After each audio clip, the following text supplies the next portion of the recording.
साथी उमा देवी के प्रवचन के तीसरे और अंतिम एपिसोड में मैं लीना जैन आप सबका स्वागत करती हूँ, अभिनंदन करती हूँ। दोस्तों, जैन दर्शन और सनातन धर्म में बहुत सी समानताएं हैं। परसों के अपने प्रवचन में उमा दीदी ने जिस सांख्य योग की बात की, उसका वर्णन जैन दर्शन में भी मिलता है। भगवान कृष्ण के पिता वसुदेव के भाई थे राजा समुद्र विजय, और राजा समुद्र विजय के बेटे का नाम था नेमिनाथ, यानी कि भगवान कृष्ण और जैन दर्शन के 22वें तीर्थंकर नेमिनाथ भगवान चचेरे भाई थे। जब भगवान नेमिनाथ की बारात जा रही थी तो उन्हें रास्ते में एक बाड़े में बहुत सारे पशु बंधे हुए दिखे। वो बेचारे जोर जोर से चिल्ला रहे थे। तो भगवान नेमिनाथ ने कहा, अरे भाई, इन पशुओं को क्यों बांध रखा है, इन्हें छोड़ दो। तो लोगों ने कहा, ये तो आपकी शादी की दावत के उपलक्ष्य में भोजन के रूप में परोसे जाएंगे, इन्हें कैसे छोड़ दें। तो उस समय भगवान नेमिनाथ को लगा, ये कैसा संसार है जहां एक की खुशी के लिए इतने सारे जीवों की जान ले ली जाए। और तभी उन्हें वैराग्य हो गया। तो यहाँ उन्हें कहीं ना कहीं सांख्य योग हुआ। जब ये बात उनके होने वाली पत्नी राजुल को पता चली तो उन्होंने भी सांसारिक जीवन को त्यागने का फैसला किया और केवल ज्ञान यानी सुप्रीम नॉलेज, या फिर यूं कहिए कि एनलाइटनमेंट के रास्ते पर चल पड़ी।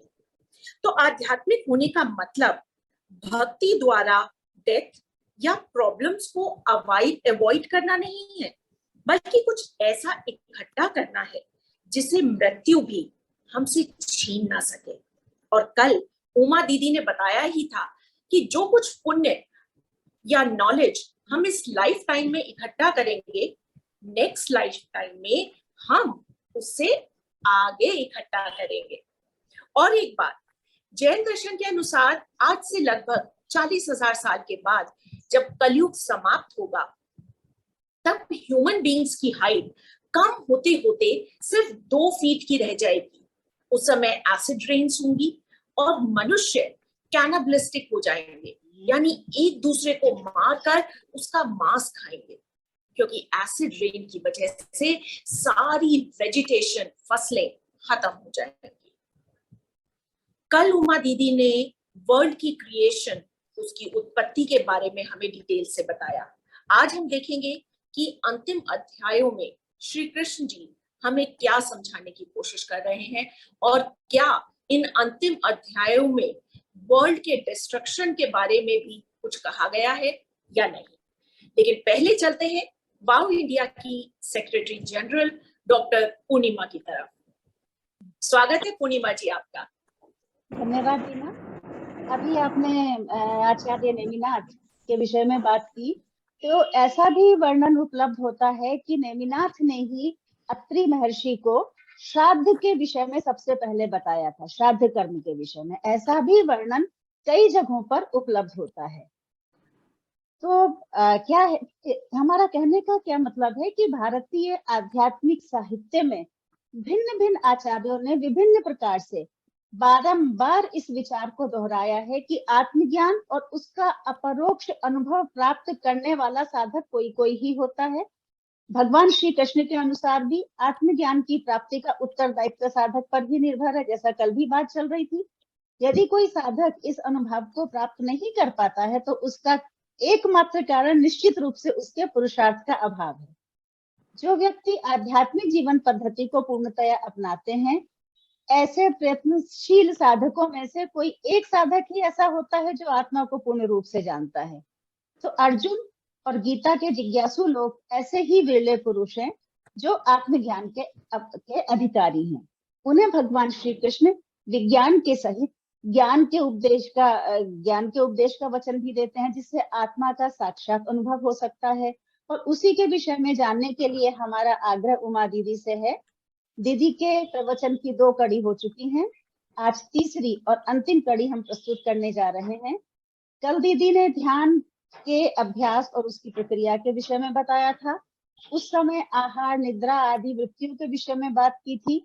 वेदांत के निधिध्यासन और योग के ध्यान का भेद निरूपित किया था। ज्ञान विज्ञान योग, निर्गुण सगुण उपासना, अपने तथ्य को समझाने के लिए भगवान ने सृष्टि की प्रक्रिया को समझाते हुए परा, अपरा, शक्ति, अक्षर, ब्रह्म, पंच तन्मात्राओं, अव्यक्त और अविद्या का जो संबंध बताया उसके विषय में बात की।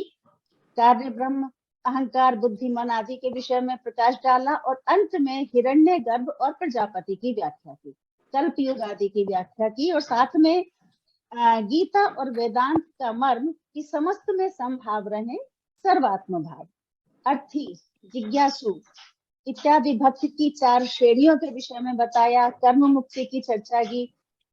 तो ये सारी चर्चाएं कल उमा दीदी ने की थी। आज हम उससे आगे उमा दीदी से हमें बात करेंगी, क्योंकि भगवत गीता के सारे ही जो अध्याय हैं वो ऐसे हैं कि एक अध्याय दूसरे अध्याय की भूमिका बनाते हुए अगले ज्ञान को विस्तार देता है। सारे जिन्हें आप इंटरलिंक कह सकते हैं, सारे अलग अलग विषयों को निरूपित करते हुए भी वो एक तरह से आपस में जुड़े हुए हैं। तो आज हम क्षेत्रज्ञ के विषय में जानना चाहेंगे, और हम जानना चाहेंगे कि 8 तत्वों वाली जो जड़ प्रकृति है, जिसे भगवान कृष्ण ने समस्त वस्तुओं को उत्पन्न करने वाली योनि माना है, माता माना है, परमात्मा ही ब्रह्म रूप में चेतन रूपी बीज को स्थापित करता है। इस जड़ चेतन के संयोग से ही सभी चर अचर प्राणियों का संभव होता है। इस तरह की और बहुत श्रद्धा के व्याख्या की है। कर्मफल की कामना करने वाले किस तरह कर्म फलों का त्याग करके जो है मोक्ष संन्यास प्राप्त कर सकते हैं, इस विषय में आगे बात की है। तो जो बहुत सारे आगे के उनके कथन हैं श्रीमद् भगवत गीता के, हम चाहेंगे कि उमा दीदी आज उन पर प्रकाश डाले। हम जिज्ञासु उनके सामने बैठे हुए हैं, हमारी जिज्ञासाओं की शांति करें। प्रार्थना से शुरू करेंगे। वसुदेव सुतं देवं कंसचाणूरमर्दनं देवकी परमानंदं कृष्णं वंदे जगद्गुरुं। तो आप सबका धन्यवाद, आप श्रद्धा से सुन रहे हैं। तो आज हम गीता जी की तीसरे षटकम का मतलब होता है 6 अध्याय। 18 अध्याय को तीन भाग में अगर विभाजित करेंगे, हर एक में 6 अध्याय। तो पहले 6 को पहला षटकम, दूसरे 6 को मतलब 12वें अध्याय तक दूसरा षटकम। आज हम तीसरा षटकम करेंगे 13वें अध्याय से 18 तक। तो बहुत ही संक्षेप में जो कल तक किया उसका विवरण देते हैं। पहले अध्याय में अर्जुन का शोक, मोह, भय की अवस्था का वर्णन हुआ, और दूसरे अध्याय में भगवान ने इसका कारण बताया कि आत्मज्ञान जिसको नहीं है उसे शोक मोह भय होता है। तो आत्मज्ञान का क्या मतलब है? मैं आत्मा हूं, माने अपने स्वरूप का ज्ञान, जो हमने कहा कि हम अपनी गहरी नींद में हमको रोज अनुभव होता है, लेकिन हम जानते नहीं है कि ये हमारा स्वरूप है। और उसी को हम ब्रह्म भी कहते हैं। ये आत्मा जो हमारे अंदर है और वो ब्रह्म, वो एक ही है बस। और इसको समझने के 2 मार्ग भी बताए भगवान ने, और अर्जुन के पूछने पे स्थित प्रज्ञ के लक्षण, ऐसे ज्ञानी जिसको आत्मज्ञान हो गया है उसके क्या लक्षण है वो भी पता है। तो 2 मार्ग में बताया, सांख्य योग और कर्म योग, यानी ज्ञान योग और कर्म योग। तो अर्जुन ने तीसरे अध्याय में प्रश्न पूछा कि एक तरफ तो सांख्य योग या ज्ञान योग को आपने श्रेष्ठ बताया, और मुझको कह रहे हैं कि कर्म योग करो, और वो भी कि युद्ध करो, लोगों को मारो। तब भगवान ने कहा ऐसा नहीं है, ये 2 मार्ग 2 बुद्धि वालों के लिए कही गई, जिसके में वैराग्य आ गया है, जिनको संसार से वैराग्य आ गया है, वो तैयार हैं ज्ञान योग करने के लिए, उनका कर्म छूट जाता है। लेकिन जो अभी भी जिनमें देह बुद्धि है, संसार से जिनका वैराग्य नहीं हुआ है, उनको कर्म करना। पहले तो उन्हें शास्त्र विहित कर्म करना सीखना, जिसको हम सदाचार कहते हैं। वो करते करते वो उसका बिल्ट इन डिजाइन ऐसा है कि वो आपको धीरे धीरे निष्काम कर्म की ओर ले जाए। वो निष्काम कर्म करने से चित्त की शुद्धि होगी, तब आदमी संसार से उनका वैराग्य हो जाएगा और वो संन्यास के योग्य हो जाएगा। इसीलिए अगले 2 अध्याय में, चौथे में ज्ञान कर्म संन्यास बताए, जिसको हमने विद्वत संन्यास कहा।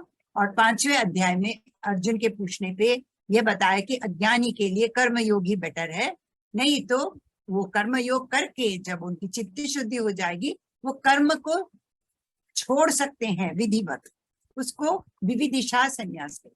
तो ये चौथे और 5वें अध्याय का ये था कनेक्शन।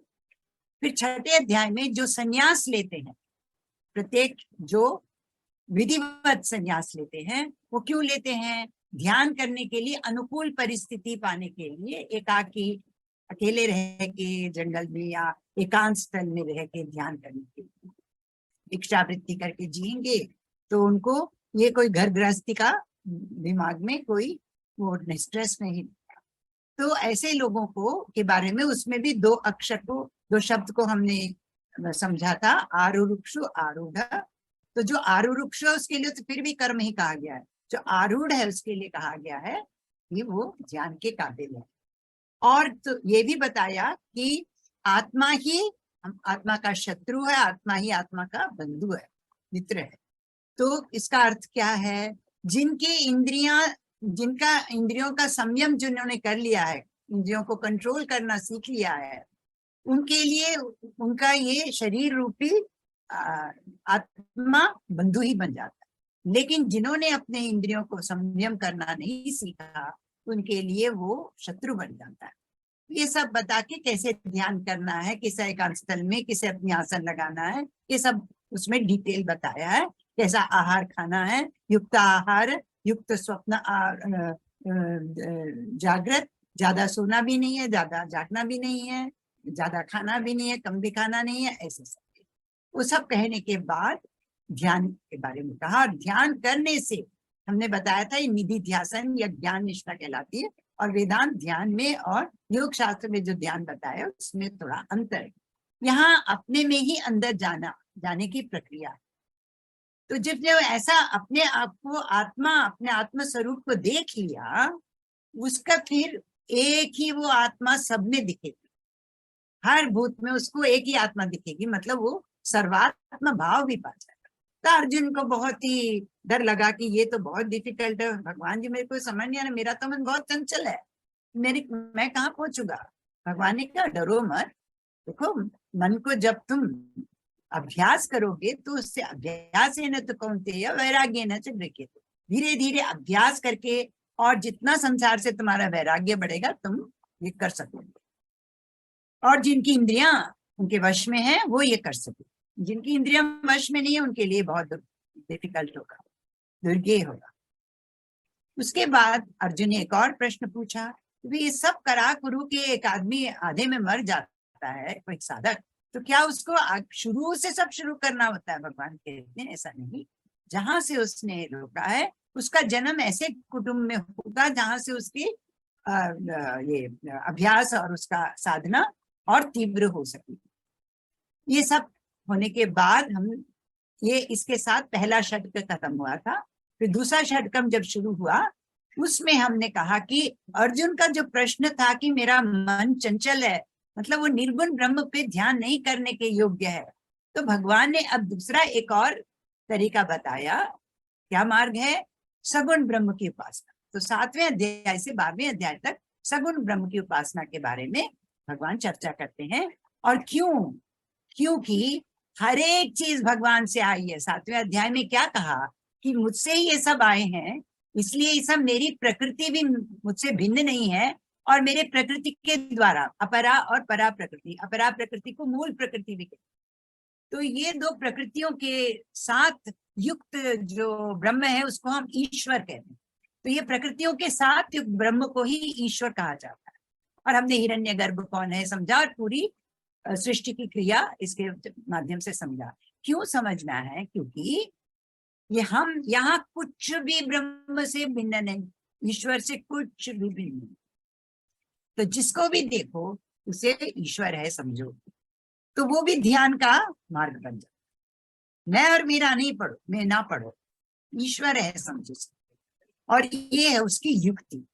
8वें अध्याय में हमने क्रम मुक्ति के बारे में पढ़ा था कि जो कई यज्ञ ऐसे हैं जिसको ठीक से करे, बहुत डिफिकल्ट है वो यज्ञ करने, प्रश्न में भी कल ये उठा था। तो ब्रह्मलोक पहुंचते हैं और जितने आयुष्काल 100 वर्ष आयु हिरण्यगर्भ की कितने करोड़ों वर्ष मनुष्य वर्ष होते हैं, उतने वर्ष उनके ब्रह्मलोक में रह के फिर जब उनकी हिरण्यगर्भ का काल खत्म होता है, महाप्रलय होता है, उस समय उनको मुक्ति मिलती। ये एक थोड़ा अलग रास्ता। तो इतना डिफिकल्ट रास्ते की आवश्यकता नहीं है करने के लिए। 9वें अध्याय में वेदांत का तरीका बताया, क्योंकि इधर ही अगर हमें ज्ञान हो जाए कि मैं उस ब्रह्म से भिन्न नहीं हूं, वो कैसे करना है, उसका सारा वर्णन हम 9वें अध्याय में राजविद्या राजकृत्य और योग से समझते हैं। तो उसके बाद 10वें और 11वें अध्याय में भी भगवान ने सगुण उपासना की बताई, क्योंकि 10वें में कहाँ कहाँ भगवान विशेष रूप से पाए जाते हैं उसका वर्णन होता है। तो उधर देखो, जहां जहां मैं विशेष रूप में हूं तुम याद करो कि भगवान ही है। ऐसे भी तुम अपना ध्यान कर सकते हो मेरे ऊपर। और 11वें में अपना विश्व रूप दर्शन दिखाया, अर्जुन को दिव्य चक्षु दिया जिससे वो विश्व रूप देखने के योग्य हो जाए, और वो अपना विश्व रूप दिखाया। देख के अर्जुन फिर भी डर गए, क्योंकि भगवान हर एक चीज यहाँ, और जो जो होना है वो सब हो रहा है।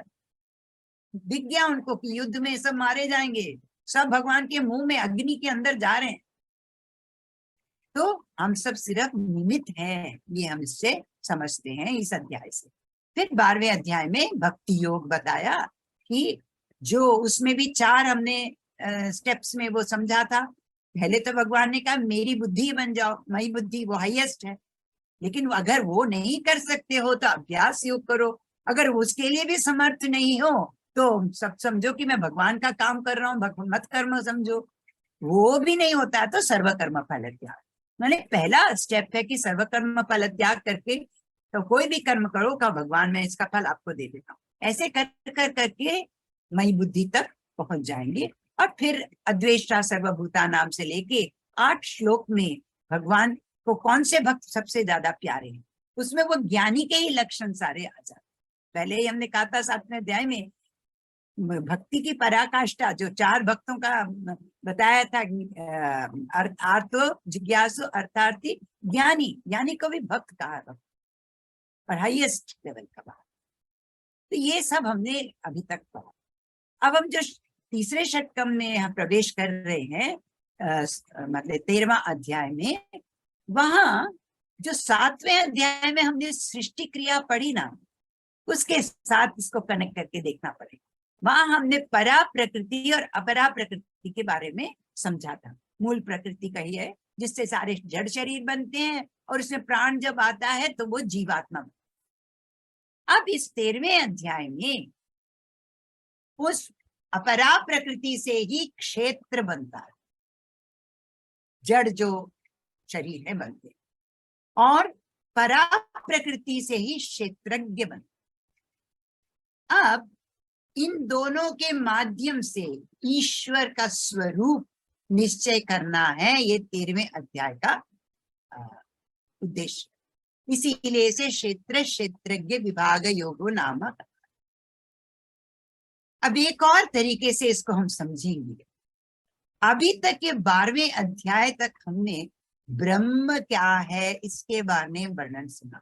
निर्गुण ब्रह्म पहले 6 अध्याय में, फिर सगुण ब्रह्म, उसको हम क्या कहते हैं, सर्वनाम प्रयोग, एक प्रोनाउन के ढंग से हम उसे तत् कहते हैं, दैट। तो अभी तक हमने 12 अध्यायों में तत्पदार्थ के बारे में समझा। आप सबने तत्त्वमसि महावाक्य सुना है ना, हर एक वेद में एक एक महावाक्य आता है। छांदोग्य उपनिषद जो कि सामवेद में है, वहां तत्त्वमसि, तू तत् माने वह, त्वम माने तू है, असि तू वो है, thou art that। इसी तरह ये जो अहम ब्रह्मास्मि वाला यजुर्वेद में, प्रत्येक शुक्ल यजुर्वेद में आता है अहम ब्रह्मास्मि, मैं ब्रह्म हूं। मैं माने आत्मा। और जो अथर्ववेद में है यह आत्मा ब्रह्म है। यह आत्मा ब्रह्म, अयम आत्मा ब्रह्म। और प्रज्ञानम ब्रह्म, ये ऋग्वेद के लिए ऐतरेय उपनिषद में आता है, माने नॉलेज, ज्ञान भी ब्रह्म है। अब हम यहाँ तत् के बारे में, हमें जब हम तत्वमसी वाक्य में हम तत्पदार्थ, त्वम पदार्थ ऐसे वाक्य शब्दों का प्रयोग होता है वेदांत में, तो हमने अभी तक तत्पदार्थ का निश्चय किया। वो निर्गुण है, लेकिन उपाधियों के साथ वो सगुण सा दिखता है। तो ध्यान करने के लिए थोड़ा और सुलभ है ये मार्ग सगुण उपासना में, लेकिन वास्तव में हमें पहुंचना कहाँ है? निर्गुण में। निर्गुण ब्रह्म ही उसका स्वरूप है। अब जो है 13वें अध्याय से हमने कहा ना, त्वम पदार्थ का निश्चय हो। मैं आत्मा हूं, हम कह रहे हैं ना, हम आत्मा है, समझा रहा है। तो ये आत्मा क्या है? ये क्षेत्रज्ञ ही आत्मा है, हमें समझना। अब देखते हैं क्या शुरू होता है ये अध्याय। 13वें अध्याय में शुरू भगवान ऐसे करते हैं, इदम शरीरम कौन्तेय क्षेत्रम इत्य अभिधीयते एतद्यो वेति त्वं प्राहु क्षेत्रज्ञ इति तद्विदः। मतलब इस शरीर को क्षेत्र कहते हैं और इसको जानने वाले को क्षेत्रज्ञ। इंग्लिश में कहेंगे तो ऑब्जर्व्ड एंड ऑब्जर्वर। देखिए, हम आंख से चीजें देखते हैं, आंख से हम सब चीजें ग्रहण करते हैं ना, समझते हैं। तो आंख क्षेत्रज्ञ है। किसको क्षेत्रज्ञ कह रहे हैं? जो फाइनल है, क्योंकि आंख को भी मन देखता है, अब मन को भी बुद्धि देखती है, बुद्धि को भी आत्मा देखती है। तो फाइनल ऑब्जर्वर कौन है? ये देखा जा रहा है। तो जो भी हमको दिखती है, जो भी हम देख सकते हैं, वो सब क्षेत्र के कैटेगरी में आ जाएगा।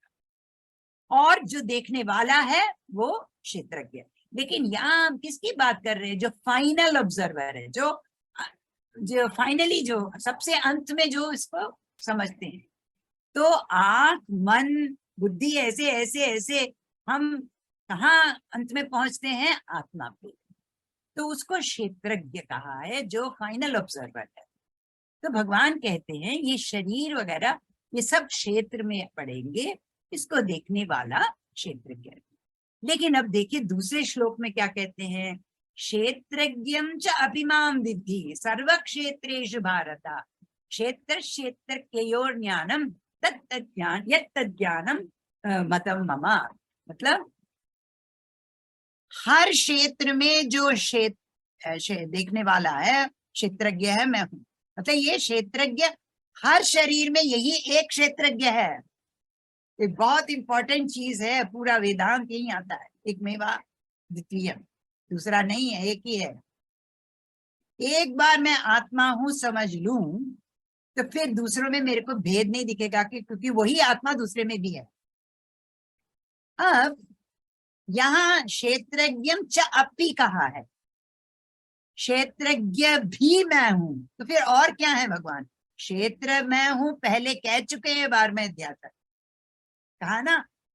ये जो जो चीजें सब मैं हूं कहा भगवान ने सगुण उपासना के लिए ना। हमने समझा भी युक्ति से कि ये सब भगवान से आई है, ब्रह्म से आई है, उससे भिन्न नहीं हो सकती। तो क्षेत्र तो मैं हूं भगवान बता चुके हैं। अब क्या कह रहे हैं? क्षेत्रज्ञ भी मैं हूं। ये भी शब्द बहुत इंपॉर्टेंट है। च अपि, ना केवल क्षेत्र में हूं, क्षेत्रज्ञ भी मैं ही हूं। अब ईश्वर, ये क्षेत्र और क्षेत्रज्ञ वास्तव में ये क्षेत्रज्ञ ईश्वर है, और वास्तव में इवन ये जड़ शरीर भी फाइनली वो ब्रह्म ही, क्योंकि आया तो ये अपरा प्रकृति से है और ये ब्रह्म से ही आया, इसलिए ये भी भिन्न नहीं। तो इन दोनों से कहाँ जा रहे हैं? ईश्वर तत्व में जा रहे हैं। ये है इसका सार। तो भगवान क्या कहते हैं? जो क्षेत्र, क्षेत्रज्ञ और मैं ईश्वर, जो हर एक क्षेत्र में जो बैठा हूं क्षेत्रज्ञ, इसको जो ठीक से समझ लेता है उसको फिर मोक्ष मिलता। तो इसका ज्ञान, ज्ञान मतलब इसका साक्षात्कार करना। अब देखिए इस अध्याय में क्या बताया जाएगा। क्षेत्र क्या है वो संक्षेप में बता अगले श्लोकों में। दूसरा बताते ज्ञान। ज्ञान यहाँ साधना। क्या साधना? करने से, क्या योग्यता पाने से आप क्षेत्र और क्षेत्रज्ञ को समझ सकेंगे, वो बताए, उसके क्वालिटीज बताए, लक्षण बताए, क्या क्या करना है, उसको ज्ञान कहा है, लेकिन वह वास्तव में साधना है। तीसरा क्या है, ज्ञेय क्या है, ज्ञेय मतलब जानने योग्य चीज क्या है। यहाँ जानने योग्य चीज एक ही है, ब्रह्म, मतलब वही ईश्वर तत्व, वो क्या है। तो ये चैप्टर 3 इस भाग में विभाजित होंगे।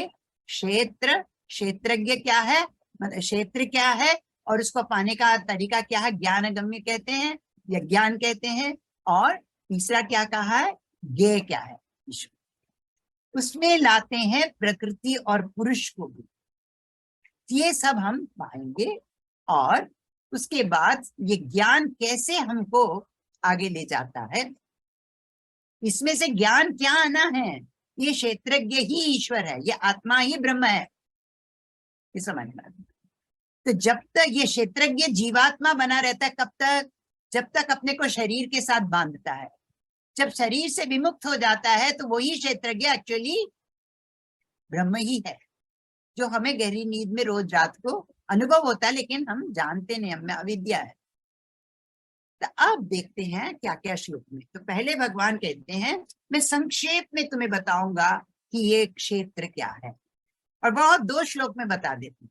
इच्छा, द्वेष, सुखम दुखम, संघात, चेतना, धृति, क्या क्या बताया, इच्छा, द्वेष, सुख, दुख, संघात माने शरीर मन का संघात जो होता है, देह संघात, चेतना, अभी बताएंगे क्या चेतना है, धृति, एतत् क्षेत्रम समासेन सविकार मुदाकृतम, ये बताया। इसके पहले वाले श्लोक में जो बताया वो हमारे चार्ट से बहुत अच्छी तरह समझ आएगा, जो हमने कल डिस्कस किया। 5वें श्लोक में, ये 6वां श्लोक था, 5वें में भी क्षेत्र को ही बताया। महाभूता अहंकारो बुद्धिरव्यक्तम एवच। महाभूत हमने कल देखा था ना कैसे बनते हैं, जब समष्टि बुद्धि समष्टि मन आ जाता है। तो हमारे पहले लाइन में क्या था, अव्यक्त, महत, अहंकार और पंच तन्मात्राएं, इसको मूल प्रकृति कहते हैं। अब इसमें जब बदलाव आता है उसको हम विकार कहते हैं। तो उसमें परिवर्तन जब आता है, विकार आता है, तो वो महत समष्टि बुद्धि बन जाती है, अहंकार समष्टि मन बन जाता है। जब ये 2 बनते हैं, हमने क्या कहा था, ब्रह्मा जी का जन्म हो गया, हिरण्यगर्भ का जन्म हो गया। और अहंकार क्या है, समष्टि अहंकार, अविद्या संयुक्तम अव्यक्तम, अव्यक्त में जब अविद्या मिलती है तो वो हिरण्यगर्भ का समष्टि अहंकार बन जाता है। और पंच तन्मात्राओं को हिरण्यगर्भ का शरीर मान लो, वो तो है तो सूक्ष्म, तन्मात्राएं सूक्ष्म। अब इन तन्मात्राओं को भूत बनाया, महाभूत बनाया, ये इस श्लोक में आता है। इस श्लोक से वो चार्ट में ऐसे लिखा है, महाभूत अहंकारो बुद्धिरव्यक्तम एवच इंद्रियाणि दशैकम च। 10 इंद्रियां हमने बताया ना, 5 ज्ञानेन्द्रिया, 5 कर्मेंद्रिया, पंचचेंद्रिय गोचरा। पंचचेंद्रिय गोचरा है, ये इंद्रियों के विषय क्या है। नेत्र, जो श्रोत्र है उसका विषय क्या है, शब्द, साउंड सुनता है। नेत्र का विषय क्या है, रूप, शब्द रूप रस।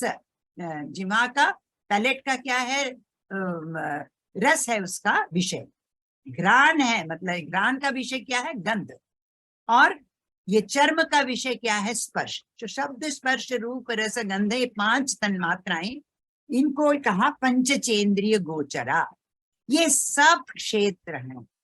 और जो अगले में क्या कहा, इच्छा, द्वेष, सुखम दुखम, संघात, चेतना, धृति, एक एक को हम समझेंगे। ये सब क्षेत्र हैं। हमने क्या कहा था, जो कुछ हम देख सकते हैं वो सब क्षेत्र है। क्या क्या हम देख सकते हैं ना इन महाभूतों को, मतलब पंचभूत जब स्थूल हो जाते हैं उसको देख सकते हैं, आकाश पृथ्वी। महाभूत को एकदम नहीं देख सकते, लेकिन उसमें से ही तो ये त्रिवृतकरण के बाद ये पंचभूत आए हैं।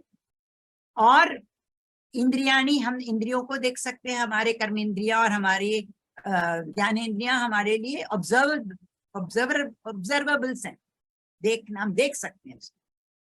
और इसी तरह हम देख सकते हैं हमारी इच्छा क्या है, दैट हमें द्वेष आ रहा है, हमें सुख का अनुभव हो रहा है, हमें दुख का अनुभव हो रहा है, मन में हो रहा है ना ये सब, तो मन को हम देख सकते हैं। और द्वेष सुखम दुखम संघात, ये देह संघात को भी हम देख सकते हैं, हाथ है, पैर है, आंख है, सब कुछ देख सकते हैं। चेतना, अब देखिए चैतन्य और चेतना में थोड़ा अंतर है। ये जो ब्रह्म है उसकी चैतन्य है, वो फाइनल है कॉन्शियसनेस। उधर से जो लाइट दूसरों में पड़ती है कर्णों में, तो उनको भी चेतना मिलती है, एक्टिव हो पाते हैं, कॉन्शियस हो पाते। नहीं तो जड़ है, ये हाथ तो जड़ है, लेकिन इन्होंने हाथ उठाया कैसे, किसके बल से, उस आत्मा बल से ये हाथ चल रहा है।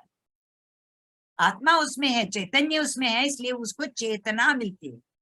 जैसे एक लोहे के खंड को हमने अगर आग में डाला, तो आग का लाल रंग होता है ना, उसमें लालिमा आ जाती है, वो लालिमा चेतना है।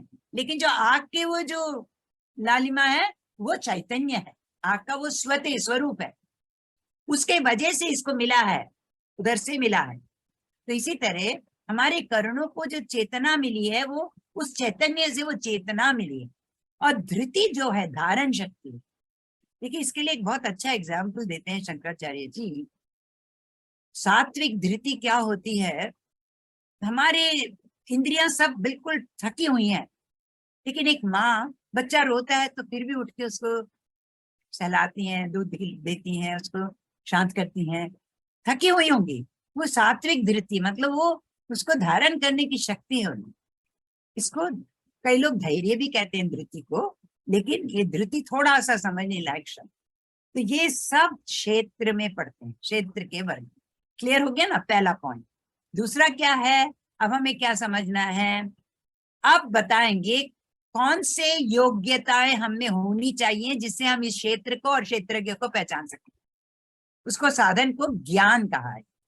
अमानित्वम, अदम्भित्वम, अहिंसा, क्षांति, आर्जवम, आचार्योपासनम, शौचम, स्थैर्यम, आत्म विनिग्रह।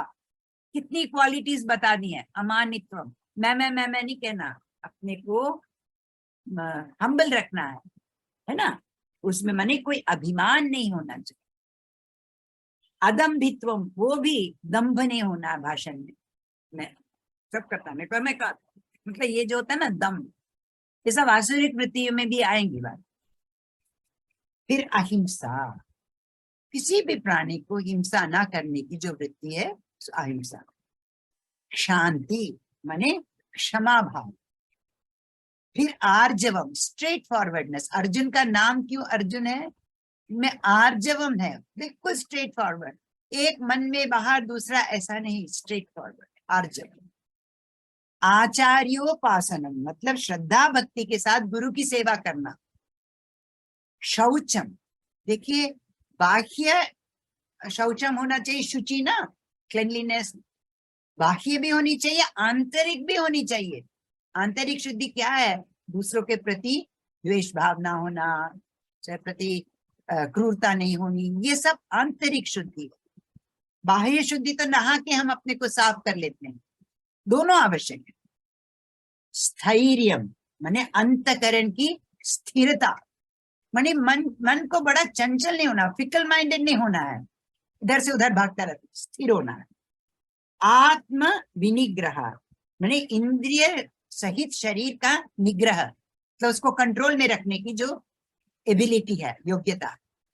तो ये इतने क्वालिटीज बताया। अगले श्लोक में और बता रहे, इंद्रियार्थेषु वैराग्य, अहंकार अनहंकार एवच। अहंकार नहीं होना है, इंद्रियों में वैराग्य, नहीं तो हम इंद्रियों को सेटिस्फाई करने के लिए ही तो सब चीजें करते जा रहे हैं ना। जिह्वा को सेटिस्फाई करने के लिए जो भी मर्जी खा लिया, क्या मेरे लिए वो अच्छी है बुरी है ये नहीं सोचते ना, खाते रहे, तो वो अनकंट्रोल्ड है ना एपिटाइट। तो इसी प्रकार दूसरे इंद्रियों के लिए भी, स्पर्श हो, चाहे शब्द और विषय हो, हर एक चीज में ओवर इंडल्जेंस जो होगी वो ठीक नहीं। फिर जन्म मृत्यु जरा व्याधि दुख दोषानुदर्शन, ये भी एक साधना है।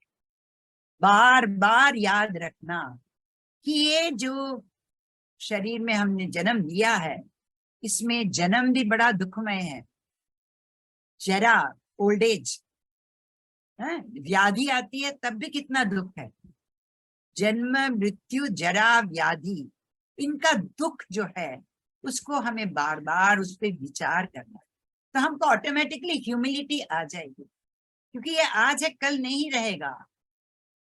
ये बार बार हम अपने को हमें याद दिलाना, ये एक साधना है। ये साधना होगी जब हमारी चित्त शुद्ध होगी, तभी हम क्षेत्रज्ञ क्या है समझ सकेंगे। फिर कहा आसक्ति अनभिष्वंग पुत्रदार गृहादिषु। आसक्ति क्या है, मतलब किसी में आसक्त नहीं होना, और अभिष्वंग है वो हमने कहा ना अध्यास, पुत्र पत्नी मतलब पुत्रदार गृहादिषु, ये घर मेरा है, कहाँ मेरा हमने दिखाया ना कि ये तो बिल्कुल वास्तविक नहीं है, इसको अभिष्वंग कहते हैं। और अभिष्वंग क्या, ये ना होना। नित्यम च समचित्तत्वम इष्टान इष्टपदेषु, मतलब ये मेरे लिए, मेरे I like this I don't like this ऐसे कहते हैं ना, तो ऐसे नहीं होना है हमें। इसमें ठीक है ये अच्छा लगता है, लेकिन बार ये मेरे को बहुत अच्छा लगता है, ये मेरे को बिल्कुल नहीं अच्छा लगता, ये जो कहते हैं ना ये बड़ा प्राकृत है हमारा मन, इसको हमें ट्रेन करना होता है इससे बाहर आने का। वो दयानंद सरस्वती महाराज जी होते थे सन्यासी जी, वो कहते हैं अमेरिका में जब जाते थे, इन घरों में बच्चों को प्रसाद दिया ना, कई बच्चों को केला नहीं अच्छा लगता, अगर उन्हें कहे आई हेट दिस कहेंगे। ये इस प्रकार के जो चीज है ना, मतलब हम अपने इंद्रियों को हमें संयम करना नहीं आ रहा, ये सब हमें ध्यान रखना है, ये साधना है। और इसके बाद भगवान कहते हैं मेरे में अनन्य योग, मतलब जो भक्ति के साथ रहता है और जिसको विविक्त देश सेवित्व, एकांत में रहना अच्छा लगता है, और ज्यादा भीड़ में बैठने की इच्छा नहीं। इसका मतलब ये नहीं कि सत्संग छोड़ना है, शंकराचार्य बताते हैं हमें ऐसे जो गॉसिप वगैरह जहाँ गप्पे मारते रहते ऐसे कंपनी में नहीं जाना, लेकिन सत्संग में जाना। तो लोगों से बच के रहने का मतलब ये नहीं कि दुस्संग से बचना है, लेकिन सत्संग में जाना। इसको कहा अध्यात्म ज्ञान नित्य, इसको कहा ज्ञान। जो जो अभी मैंने लक्षण बताए ये सब योग्यता किसके लिए है, ये क्षेत्रज्ञ को समझने के। अब जो बताया है 12वें श्लोक से, ये क्या है, जानने की चीज क्या है, ये ब्रह्म क्या है, उसके लक्षण बताए। तो पहले क्षेत्र क्या बता दिया, और इसको समझने के लिए क्या क्वालिटीज हमने होने चाहिए वो ज्ञान बता दिया। अब बता रहे ये क्या है, येयम यत्तत् प्रवक्ष्यामि यज्ञात्माम अमृतम अश्नुते।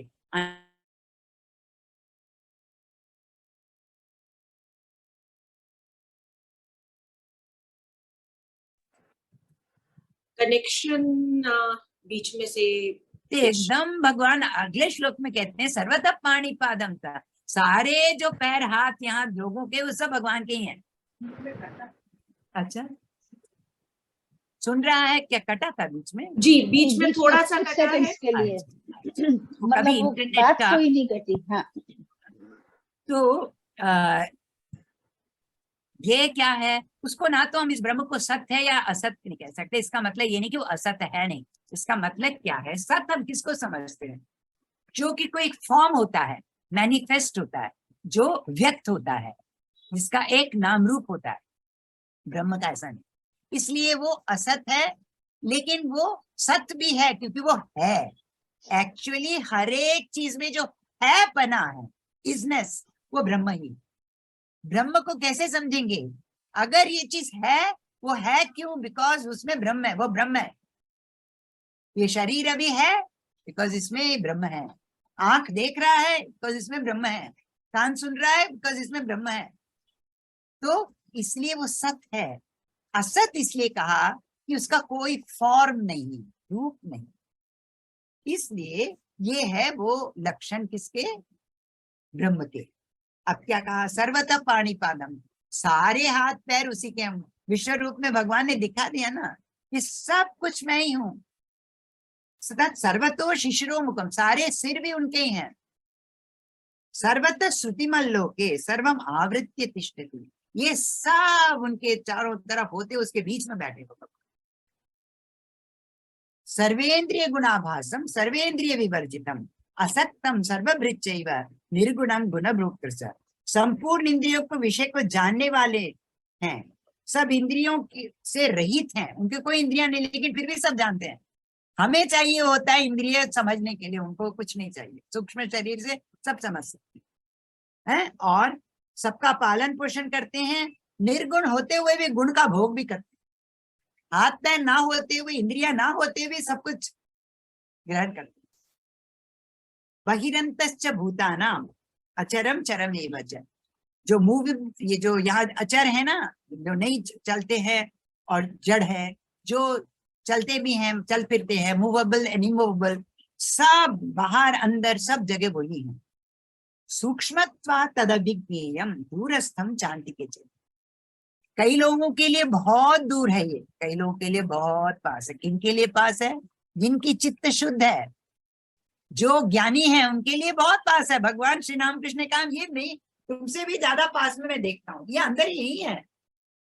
लेकिन जिसका चित्त शुद्ध नहीं है, अशुद्ध है, उनमें राग द्वेष वगैरह भरे पड़े हैं, उनके लिए तो बहुत दूर है, कभी नहीं दिखेगा। ये है ब्रह्म के लक्षण जो बताया। अविभक्तम च भूतेषु, ये कभी अलग अलग नहीं होता, लेकिन अलग अलग शरीर में अलग अलग सा भासता है।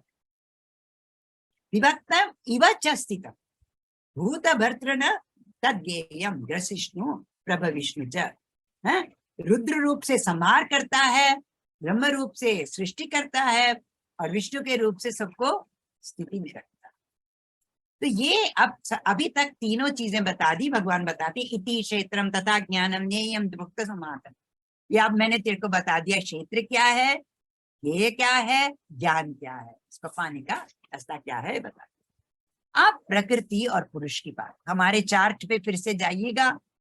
प्रकृतिम पुरुषम चैव विद्यनादि उभावपि, दोनों प्रकृति और पुरुष, यहाँ सांख्य दर्शन का ही सारा वेदांत भी लेता है, लेकिन अंतर क्या है? सांख्य ये ईश्वर की बात नहीं करते, हम ये सब ब्रह्म से आया है कहते हैं। लेकिन ये जो प्रकृति जो हमने बताया ना, अव्यक्त से महत, महत से अहंकार, अहंकार से 5 तन्मात्राएं, इसको प्रकृति कहते हैं। और इस बाकी को विकृति कहते हैं। उसमें से आया, परिणाम से उसके वो परिवर्तित होके ये हुआ। जैसे मन, बुद्धि, चित्त, अहंकार, फिर महाभूत, फिर महाभूत का त्रिवृतकरण से जो पंचभूत आए, देवता शरीर आए, वो सब विकृति में आएगा। तो प्रकृति विकृति दोनों है। इससे भिन्न है वो ब्रह्म पुरुष। लेकिन पुरुष और प्रकृति के संयोग से ही यहाँ सब हुआ है, ये समझ लो। आप बताएंगे विकारांश गुणांश विधि प्रकृति संभवान कार्य करण कर्तृत्व हेतु प्रकृति रुच्यते। ये जो हमारे कार्यकरण, ये जो हमारे हाथ पैर शरीर आए, इसका कारण क्या है, कहाँ से आए? प्रकृति ने हमारे में लाए। कैसे लाए? हमारे पूर्व जन्म के जो प्रारब्ध जिससे बना है, हमारे कर्म के पुण्य और पाप के मुताबिक हमारे करण बने, हमारा शरीर बना है। पुरुष सुख दुखाना भोक्तृत्व हेतु, मुझे सुख हो रहा है, मुझे दुख हो रहा है, जो सोचता है ना, आत्मा में वास्तव में ये नहीं है, लेकिन वो मन में सोचता कि मुझे ये हो रहा है, मुझे दुख हो रहा है, मैं दुख भोग रहा हूँ, मैं सुख भोग रहा हूँ, ये भोक्तृत्व है। ये हमने कहा था ना, अविद्या का लक्षण है, कर्तृत्व, भोक्तृत्व और ज्ञातृत्व। पुरुष प्रकृतिस्थो ही, जो अपने को प्रकृति में, मैं प्रकृति में स्थित हूं सोचता है, अपने को प्रकृति से भिन्न नहीं देखता, तो क्या होता है? उसको ये सारा अनुभव करना पड़ता है, सुख और भोग। कारणम गुण संगोस्ती सदसज्ञोनि जन्मसु, गुणों के साथ ये सत्व रजस तमस गुण भी आते हैं। इसका 14वें अध्याय में 14th चैप्टर में इसका वर्णन आएगा। लेकिन यहाँ भगवान क्या रहे हैं, गुणों के साथ जो हम संग करते हैं, उसके साथ जो हम अपने को आइडेंटिफाई करते हैं, उसके वजह से हमको जन्म मिलता है, कभी अच्छे योनि में, कभी बुरे योनि में। सद असद योनिषु, सद योनि क्या है? देवता शरीर वगैरह, मनुष्य शरीर भी इतना बुरा नहीं मिली।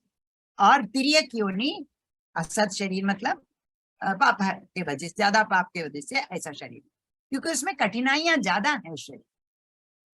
तो उपदृष्टा अनुमंता च भत्ता भोक्ता महेश्वरा परमात्मेति चाप्युक्तो देहेस्मिन् पुरुषपदा। तो यह आत्मा परमात्मा ही है, साक्षी होने से उपदृष्टा है। ये तो अब बता दिया ना। अब कहते हैं भगवान जो जानता है ये प्रकृति और पुरुष को और ईश्वर को, अब बता दिया ना, इसके बीच में जो सबको देखता है वो ईश्वर है। तो ये अब कह दिया, ये जो जानता है उसको फिर जन्म नहीं होती, मतलब उसको ज्ञान।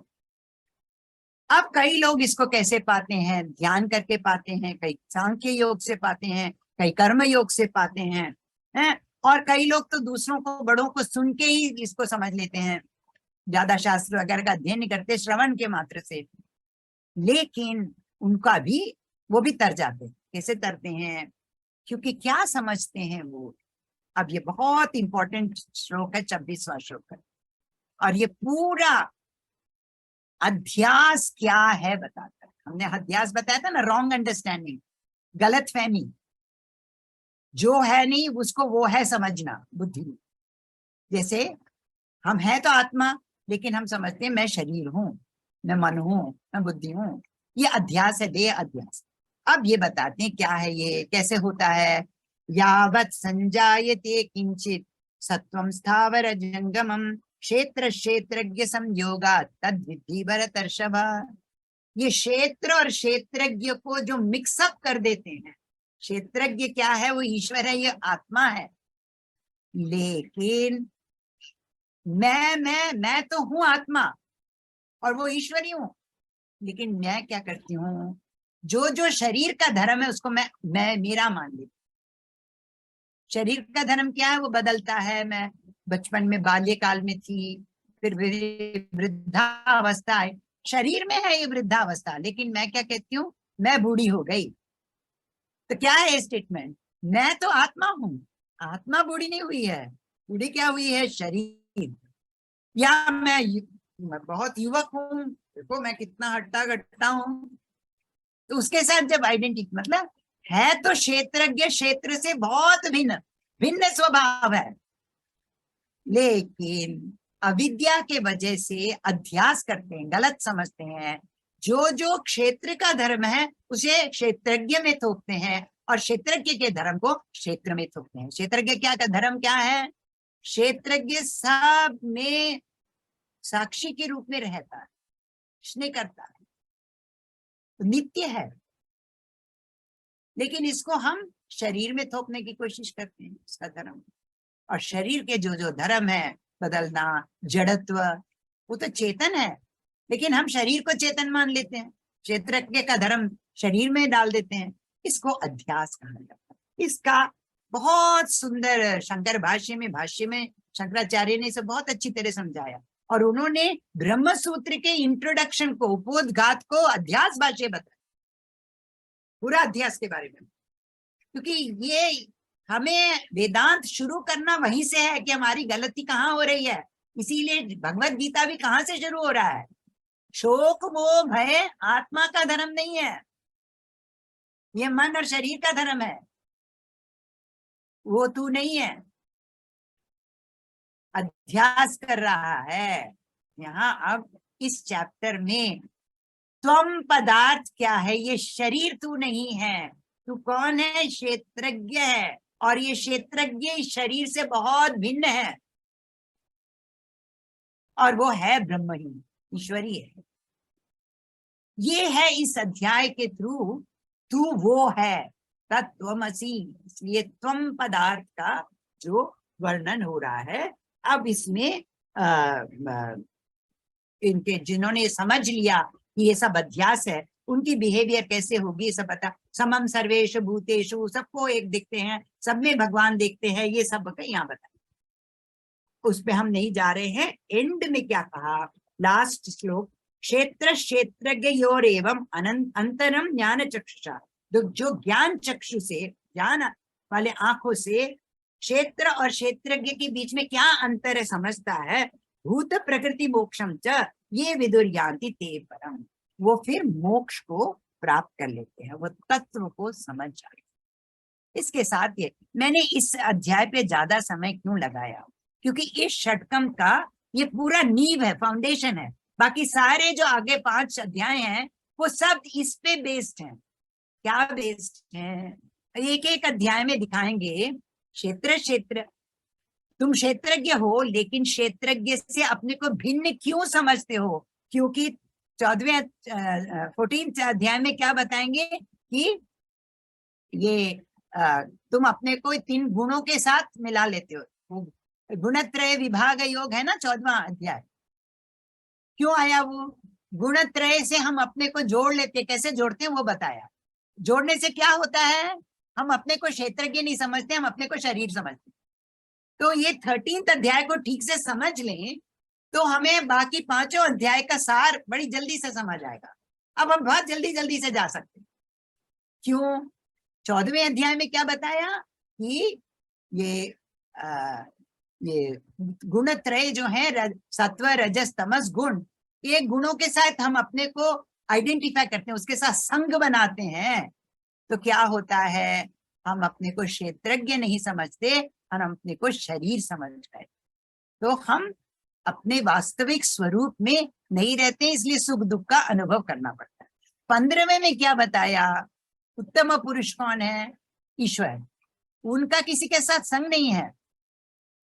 अब हम क्या करते हैं? हम जो संसारिक लोग हैं, संसार का मतलब क्या है? जगत और संसार अलग अलग, हम 15वां अध्याय में देखेंगे।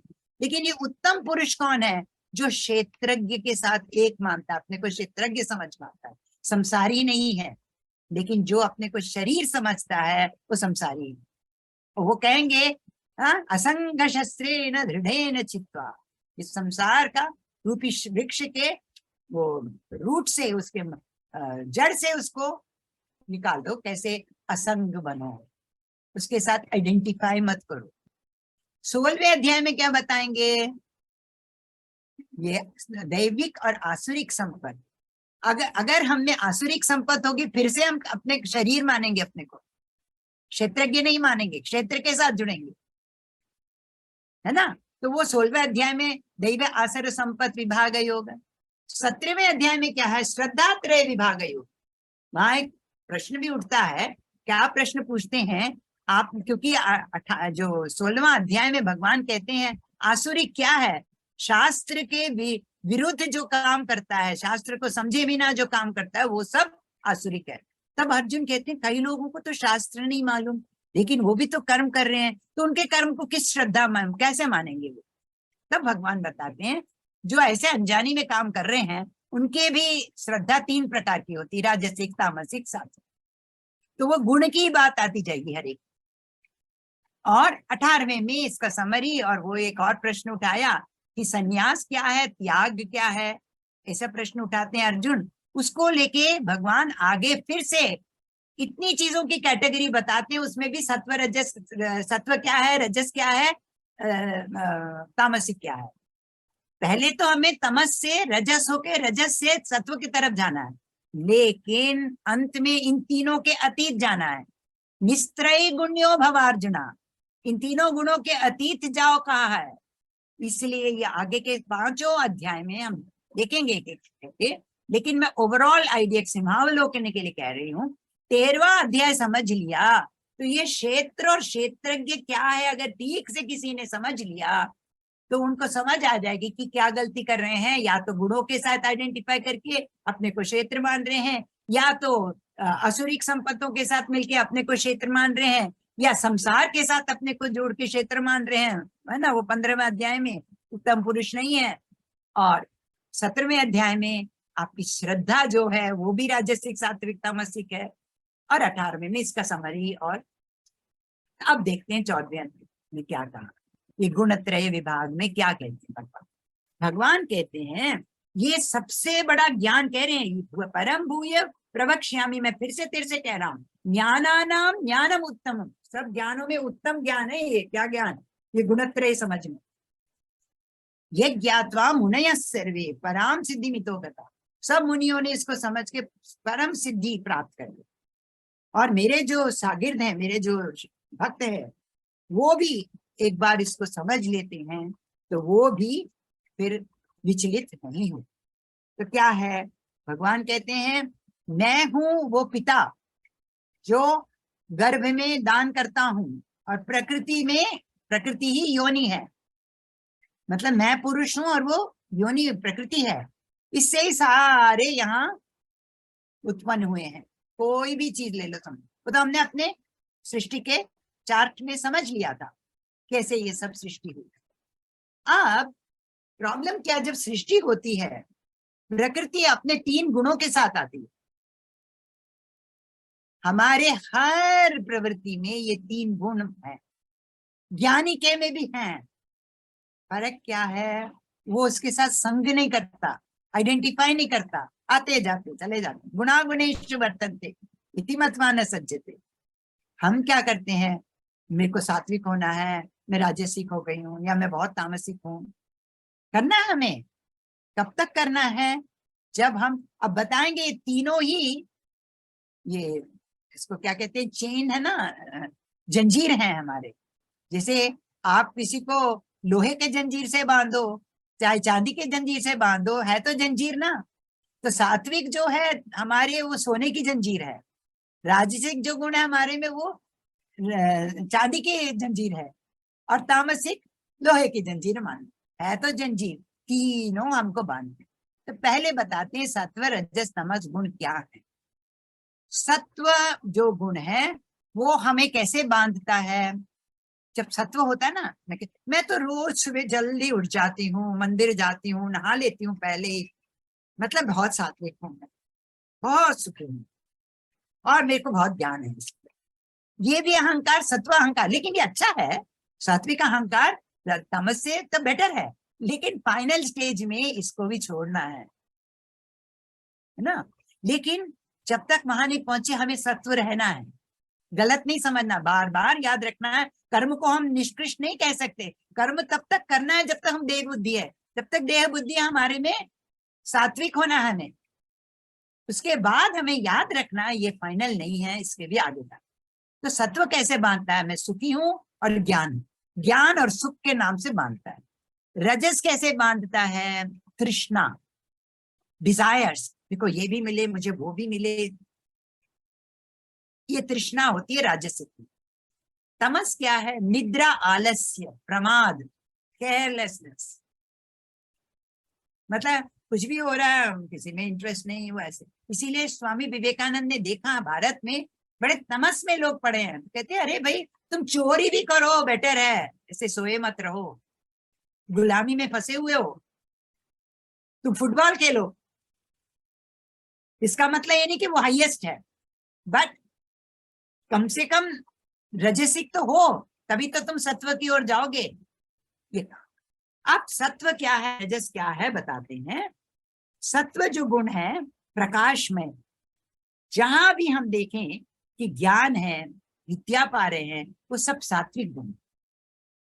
और जहां लोभ आ रहा है, बहुत एक्टिविटी है ना, प्रवृत्ति, लोभ प्रवृत्ति आरंभ कर्मणा अशमा स्पृहा रजस एतानि जायन्ते विवृद्धे कुरुनंदन। तो रजस का गुण क्या है, एक्टिविटी, जोश, काम करना, वो करना, ये करना, ऐसा करना।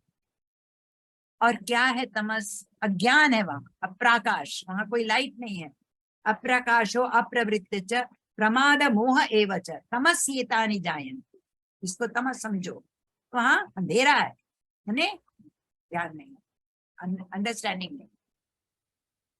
और जब सत्व बढ़ता है तो याद, और उस समय कोई मर जाता है, मतलब जब मरण के समय में उनमें सात्विक प्रवृत्ति हो, वो अच्छे लोक में जाते। जब मरते समय अगर राजसिक गुण उनमें ज्यादा था तो उनको फिर जन्म लेना पड़ता है। कैसे, उनको कर्म ज्यादा होती है, थोड़ा मूढ़ योनियों में जन्म होता है। सॉरी, तमस वाले लोग, तमस भाव से जो मरते हैं वो मूढ़ योनियों में, तिर्यक योनियों में जन्म होता है। और अगर कर्म हमारे बड़े सुकृत होते हैं, अच्छे कर्म हमने किए हैं, तो उसका फल क्या होगा, सात्विक और निर्मल फल होगा, उसमें मल नहीं होगा, प्योर होगा। और अगर रजस होगी तो दुख जरूर होगा। तो याद कर लो, जब जब हमें दुख है, हमारे में रजगुण ज्यादा है, इसीलिए हम दुख का अनुभव करते हैं। सुख का अनुभव करते हैं तो वहां सात्विक गुण अधिक है, लेकिन कहा ना उससे भी आगे जाना है, वो अलग बात। फिर सत्वात् संजायते ज्ञानम सत्य के, तो सत्व गुण वाला ऊपर जाता है, ऊर्ध्वम गच्छति सत्वस्था, मध्य तिष्ठन्ति राजसा, राजसिक गुण वाले बीच में रहते हैं और नीचे को गिर जाते हैं, अधोगति में पहुंच जाते हैं तमस वाले। लेकिन भगवान क्या कहते हैं, कौन हाईएस्ट है? ना अन्य गुणेभ्य कर्तारम यदा दृष्टा अनुपश्यति गुणेभ्यश्च परम लेति मद भावम सो अधिगच्छति। जो इन गुणों से अतीत हो जाता है, गुणानेतान अतीत्य त्रीन देह समुद्वानी, तीनों गुणों के अतीत जो जाता है, जन्म मृत्यु जरा दुख विमुक्त अमृतम अश्नुते, वो जन्म दुख मरण के दुख से अलग हो जाता है। तब अर्जुन फिर जो प्रश्न पूछते हैं, ऐसा क्या लक्षण होंगे जो गुणातीत हो गया है? तो भगवान कहते हैं प्रकाशम च प्रवृत्तिम च मोहमेव च पांडव न द्वेष्टि समृतान। अच्छा आया ना तो उसके साथ उसको बहुत लगाव होता है, बुरा आया तो उसको वो कोसता भी नहीं है, उससे गुस्सा भी नहीं होता है। तो ये है जो गुणातीत है, इसके लक्षण। वो इस गुण से भी नहीं जुड़ता, उस गुण से भी नहीं जुड़ता, आए जा रहे, इज इंडिफरेंट। उदासीन वदासीन, उदासीन है उसके प्रति। गुणैर्यो न विचालित, गुणे उसको विचलित नहीं करते हैं। गुणा वर्तन्ते थे, गुणे तो रहेंगे, शरीर है तो उसमें गुण होंगे। निदाई तो सोगे, उठे तो ना लिए, प्रकार सात्विक रहे, फिर थोड़ा एक्टिविटी हो रही, ठीक है राजस है, लेकिन मैं कर रहा हूँ बात, कर्तापन नहीं। तो ये सब देखे सुख दुख सम दुख सुख दुष्वस्त समलोष्टाश्मकांसम, उसके लिए सोना हो, पत्थर हो या कुछ भी हो, सब सेम, समलोष्टाश्मकांसम। तुल्य प्रिय अप्रिय, उसके लिए प्रिय अप्रिय सब समान है। हाँ, तुल्य निंदात्मक, आप उसका निंदा कर लो तो भी कोई बात नहीं, आप उसकी स्तुति कर लो तो भी आपके प्रति उसको कोई बहुत लगाव नहीं होता। मान अपमान, इससे सब वो, ऐसे को भगवान कहते हैं ये सब कौन पा लेता है? माम च यो अभ्यभिचारेण, जो मेरी भक्ति अभ्यभिचार रूप से करता है, वो गुणातीत ऑटोमेटिकली हो जाता। ब्रह्मणो ही प्रतिष्ठा अहम अमृतस्य अव्ययस्य च शाश्वतस्य च धर्मस्य सुखस्य एकांतिकस्य च। तो जो मेरी भक्ति अनन्य भाव से करता है वो ऑटोमेटिकली गुणातीत हो जाता है। तो ब्रह्म के साथ ये कह के 14वां अध्याय समाप्त होता है। उसके बाद 15वें अध्याय में उसकी एक एलिगरी, एक उपमा से, एक उदाहरण से शुरू करते हैं ना। ऊर्ध्वमूलम अधशाखम अश्वत्थम प्राहुरव्ययम, जैसे एक पेड़ है, कौन सा पेड़? पीपल का पेड़ है, क्योंकि वो अश्वत्थम का दूसरा अर्थ भी है कि वो क्षय हो जाता है। छंदांसी यस्य पर्णानि, इसकी शाखाएं हैं। देखिए हम लोग को एक चीज हमारे स्वामी जी कहते थे, कई लोग इसको मानते नहीं, लेकिन जगत भगवान की बनाई, संसार हमने बनाया। जगत को स्वामी जी कभी मिथ्या नहीं कहते, वो ब्रह्म ही है।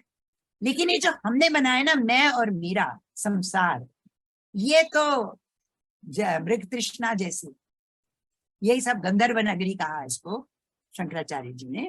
तो ये बड़ा पेड़ बन गया, इसमें शाखाएं, मेरे चाचा हैं, मेरी बाबी है, मेरे दादाजी हैं, दादाजी के पिताजी हैं, वो इनके वो हैं, इनके वो, इतनी शाखाएं निकाली हुई हैं। अपनी फैमिली हिस्ट्री, जिस कुटुंब से हम आए हैं, फिर बड़े हम, उसको क्या कहा है? अधश्चोर्धम प्रसृता तस्य शाखा गुण प्रवृद्धा विषय प्रवाला, सारे गुणों में भी इसमें बने हैं। अधश्च मूलान अनुसंततानि, इसको जड़ से कर्मानुबंधी नहीं मनुष्य लेके, ये हमें कर्मों से बांधता है। फिर क्या कहा? न रूपमस्येह ततोपलभ्यते, इसका रूप बदलता ही रहता है। नान्तो न चादिर्न च संप्रतिष्ठा अश्वत्थम एनम, ये जो अश्वत्थ वृक्ष है, कैसा? जो संसार रूपी वृक्ष है। सुविरूढ़ मूलम, इसके जो जड़ है बहुत स्ट्रांग है। उसको क्या करना है? असंग नाम के शस्त्र को लेके इसको सुविरूढ़ मूलम दृढ़ेन चित्वा, नीचे से जड़ से निकाल के काट, माने ये जो हमारे संग बनाए रखे ना हमने, जो आइडेंटिफिकेशन, ये मेरा भाई है, मेरा बहन है, ये घर है, इसको हमें अध्यात्म चिंतन से जड़ से निकाल के रखें। किसकी कौन सी ये असंग है शस्त्र, जो हम बड़ी कुल्हाड़ी या किसी को मारते हैं ना, तो इधर कौन सा इसको उपमा किसके साथ दी? असंग, वो एक शस्त्र है, नॉन अटैचमेंट। उस शस्त्र को लेके इसको सब जड़ से उखाड़ के डालना।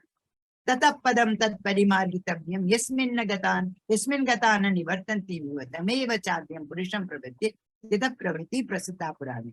सब इसके बहुत डिटेल्स बताए हैं, लेकिन इसमें दूसरी चीज जो बताया है, ये कोई शरीर से कैसे उठ के जाता है, कैसे आता है, इसके क्या क्या, लेकिन इसमें दो बातें और दो श्लोक हम लोग को याद करना चाहिए। अहम वैश्वानरो भूत्वा प्राणी नाम देहमा, अब ये उत्तम पुरुष की बात हो रही है, और जो जीवात्मा है वो संसार से अपने को जोड़ता है, शरीर से जोड़ता है, इसलिए वो संसारी है। ईश्वर संसारी नहीं है, परमात्मा संसारी नहीं है। वो क्या है? अहम वैश्वानरो भूत्वा प्राणी नाम देहमाश्रिता प्राण अपान समायुक्त पचाम्यन्यम चतुर्विधम। 4 प्रकार का खाना खाते हैं ना, चबा के खाते हैं, पीते हैं, चाटते हैं, ये सारे टाइप के खाने जो हैं उसको पचाता कौन है? ये सब भगवान ही पचाते हैं। कितने भी साइंस पढ़ लो, अंदर ये कैसे पाचन शक्ति चलती है डिटेल हम नहीं निकाल सकते। कितने आरी से चीर लो, कुछ भी कर लो, अंदर प्रक्रिया वही करता है। वो किसके मुताबिक? हमारे कर्म के मुताबिक। और दूसरा क्या कहा है? गामा विश्व भूतानी, नहीं सॉरी, सर्वस्य चाहम हृदय सन्निविष्टो मत्त स्मृति ज्ञानम अपोहन। हमको जो यादगारी और भूलते हैं ना, वो भी भगवान ही करता है। कर्ण को यथा समय पे वो शाप के वजह से भूल गया ना, वो जो सीख के आया था परशुराम जी से, शाप मिला था गुरु से, झूठ बोला था ना, तो इसलिए भगवान डिसाइड करता है कब हमको क्या चीज याद दिलानी है, कौन सी चीज भुलानी। तो अगर भगवान का अनुग्रह होगा, ठीक टाइम पे हमें ठीक चीजों की याद आएगी, और नहीं होगा उस समय भूल जाएंगे। तो ये सबके मैं ही इसको सब कंट्रोल करता हूँ। उत्तम पुरुषस्तन्य परमात्मेति उदाहृतम्, ये 15वां और जो हमारा 12वां अध्याय 20-20 श्लोक है, ये तो सब कंटेस्ट कर सकते हैं। और ज्यादातर आश्रमों में ये 15वां अध्याय बोल के ही खाना खाते हैं, क्योंकि अहम वैश्वानरो भूत्वा आता है ना इसमें। तो ये इधर उत्तम पुरुष कौन है? वो संसारी नहीं है, हमें भी वो बनना है। कौन है वो? क्षेत्रज्ञ है, वो ईश्वर है, ईश्वर के साथ जुड़ा, शरीर के साथ, संसार के साथ नहीं जुड़ा है। ऐसे करके हम 16वें अध्याय में आते हैं, दैवी आसुरिक संपत्ति विभाग योग। तो आप बताएंगे दैविक संपत्ति क्या है, आसुरिक संपत्ति क्या है? अभयम, सत्व, संशुद्धि, ज्ञान, योग, व्यवस्थिति, दानम, दमश्च, यज्ञश्च, ये सब 7 दैविक संपत्ति है। यज्ञ करना, दान करना, दम होना, स्वाध्याय करना, जो हम कर रहे हैं ये दैविक संपत्ति है। आर्जवम, स्ट्रेट फॉरवर्डनेस, पहले भी बोल चुके हैं, बार बार बोलते हैं। अहिंसा, सत्यम, अक्रोधम, ना गुस्सा आए, त्याग, शांति, अपैशुनम, पहले एक बताया था, दूसरे की चुगली नहीं करनी, चुगली करना असुरिक संपत्ति। दया भूतेषु लोलुप्तम, मार्दवम नीरजा, मतलब मार्दवम मतलब सॉफ्ट हार्ट, बड़ा पिघल जाने वाला हृदय, ये सब दैविक संपत्ति। और तेज, क्षमा, धृति, शौचम मतलब क्लेanलीनेस, अद्रोह, दूसरों को द्रोह नहीं करना, मानिता, अपने को मैं नहीं करना, ये सब दैवी संपत्ति है। और दैविक आसुरिक संपत्तियां हैं दंभ, दर्प, अभिमान, क्रोध, हार्डनेस, हार्ड हार्टेडनेस, पारुष्य, पत्थर जैसे हार्ड, अज्ञानम, ये सब आसुरी वृत्ति है पाता। लेकिन तेरे में सब दैविक संपत्ति है, इसलिए तुझे डरने की बात नहीं, तू शोक मत कर। तो ये लोक में 2 तरह के लोग हैं, बाहर भी अंदर भी। हमारे बाहर भी असुर है और देव है, अंदर भी असुर है और देव। तो क्या कहते हैं, मैंने तेरे को दैविक संपत्ति तो बता दिया, डिटेल में आसुरिक संपत्ति बताएंगे। बड़ा इंटरेस्टिंग वर्ड्स भी यूज किया उसमें, मतलब कैसा है, असत्यम अप्रतिष्ठम ते जगदाहुर मनीश्वर अपरस्पर संभूतम किमनत कहम।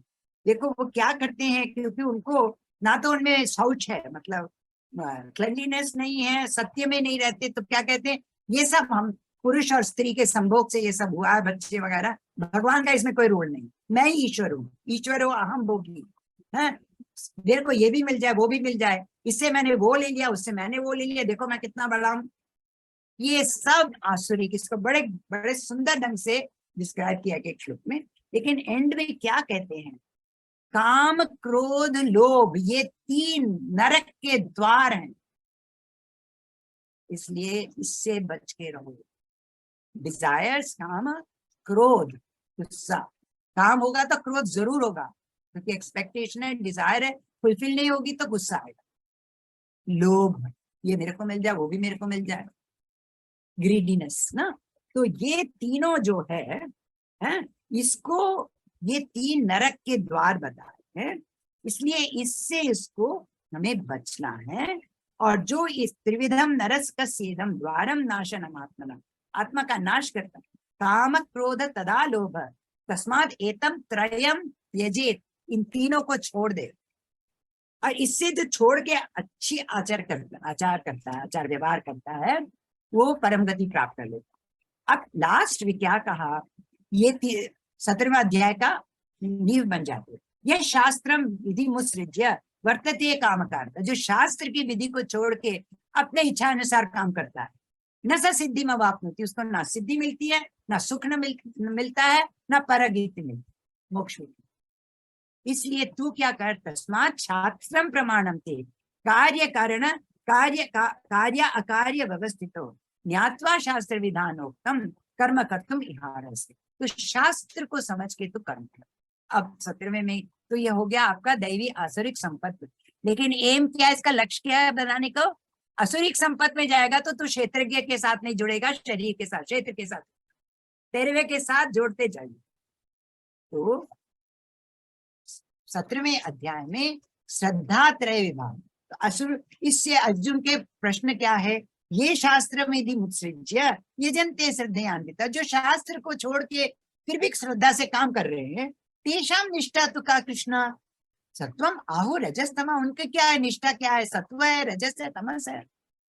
तो भगवान कहते सब में त्रिविधा भवती श्रद्धा यही नाम सा स्वभावजा, सात्विकी राजसी चैव तामसी चेति तामसी। अब तू सुन, ये 3 श्रद्धा कैसी होती।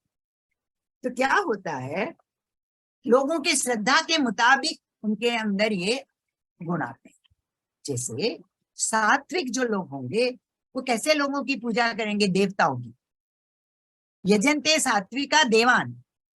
और राजसिक लोग किनकी पूजा करेंगे, राक्षसों की, यक्ष राक्षस, यक्ष रक्षांसी, यक्षों की और राक्षसों की। प्रेत भूत गणांचेन, प्रेतों की पूजा करते हैं ना तामसिक लोग, दूसरों को उस प्रेत के द्वार उनके उनको उनका नाश करना। अशास्त्र विहितम घोरम, और कई लोग तप कैसा करते हैं, कैसा तप, जो शास्त्र के विरुद्ध तप है। तप करना मतलब अपने शरीर को कुछ पीड़ा देके वो एक हायर लेवल प्राप्त करने के लिए है, लेकिन जो अशास्त्र विधि से करते हैं उनमें दम्भ अहंकार होता है कि मैं ये तप कर रहा हूं। आपको मालूम है ना, श्री राम जी ने एक आदमी को मार डाला था ना, जो तप कर रहा था, घोर तप कर रहा था, लेकिन वो ऐसे तप कर रहा था जो सबके लिए बुरा था। ऐसा तप क्या है, वो अशास्त्र है। तो वो अपने शरीर को भी तंग करते हैं। तो भगवान कहते हैं ऐसे लोग मुझे भी तंग करते हैं, क्योंकि उनके अंदर भी मैं बैठा हूं। ऐसा तप नहीं करना। कैसा, इसीलिए जैसे हम लोग व्रत वगैरह रखते हैं ना, स्त्रियों को परमिशन लेना होता है अपने फैमिली मेंबर्स से। सावित्री को परमिशन लेना पड़ा अपने ससुर जी से कि मैं ये वाला व्रत कर लूं। क्यों? क्योंकि स्त्रियां इतना काम करती हैं, उसके ऊपर वो व्रत भी करेंगी तो वीक हो जाएंगी। शास्त्र सबका ख्याल रखता है। इसका मतलब ना करो नहीं, जैसे परिस्थिति है उसके मुताबिक बिल्कुल अपने शरीर को कृश करना है, ये नहीं मेरा क्या आजकल क्या कहते हैं बॉडी लाइन इतनी करनी है, वो करनी, ये कोई तब ठीक नहीं है। तो इसी तरह आहार खाना जो है वो भी 3 प्रकार का प्रिय होता है लोगों को। सात्विक लोगों को कैसा आहार प्रिय होता है? आयु सत्व बल आरोग्य, जो हमारी आयु को बढ़ाएगी, जो हमें बल देगा, आरोग्य रहेगा हमको, ऐसा खाना उनको प्रिय। उसमें क्या बताया, रस्या स्निग्धा स्थिरा हृदया, थोड़ा ऑयली फूड खाना का, स्निग्धम घी हो, थोड़ा बहुत, कोई भी ज्यादा नहीं करना, वो सात्विक। और राजसिक कट्वलम रुष्णा तुष्णा, ऐसे मिर्च वाला और खट्टा और वो जिससे उनको बहुत प्यास लगेगी, है? ऐसा खाना खाएंगे तो क्या होगा, दुख शोकमय प्रदा, डेफिनेटली उनको बीमारी तो आएगी, अल्सर आ जाएगा पेट में या कुछ कुछ प्रॉब्लम होता है। और जो तामसिक खाना क्या है, बचा खुचा, आजकल सभी वही खा रहे हैं, फ्रिज में रख लिया, अगले दिन खाया, तीसरे दिन खा लिया, तो ये तो रोग का जड़ है ना। तो यातयामम गतरसम, जो बिल्कुल खराब हो गया है, बदबू आ रही है, ऐसा खाना। पूति पर्युषितम चाहिए, उच्छिष्टम अपनी, झूठा, अच्छा अमेध्य भोजनम तामसक, ये तामसिक खाना। इसी प्रकार यज्ञ भी 3 प्रकार के हैं, है? जो कोई उस यज्ञ से फल नहीं चाहता है? करना है, मेरा ये कर्म है इसलिए करते हैं, वो सात्विक है। राजसिक में क्या, लोगों को दिखाना कि मैं इतना बड़ा यज्ञ कर रहा हूँ, वो वही, उसमें बहुत फल की प्राप्ति का भी इच्छा है ना, तो वो सब राजसिक लिखते हैं। और तामसिक विधिहीनम असृष्टानम, जो बताया नहीं वैसे वाले कोई भी यज्ञ कर लो।